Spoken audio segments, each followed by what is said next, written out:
This is when the person becomes unresourceful. This is when they start arguing for their weaknesses. They start arguing for the opposition. And if you've been in a situation where you're mentoring or coaching somebody who's in protective mode, nothing works, it won't work, this won't work, I don't want to do it. And they literally can't see it. And what we first have to do is shift from a fixed mindset to a growth mindset. Just like that cell has to go through a transformation from a configuration of protective mode to a configuration of nutrient seeking mode, the person has to go from a fixed mindset to a growth mindset. And there are tools that we can use to make that happen. And it can happen in a moment.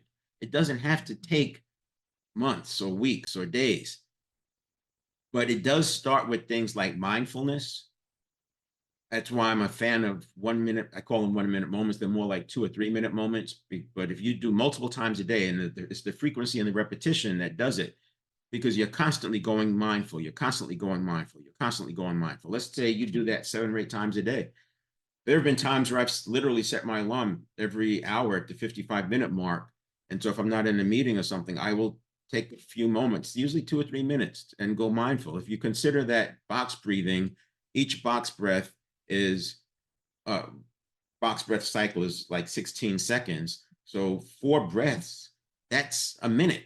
And you do that twice, you got 2 minutes where you could have been mindful and totally present.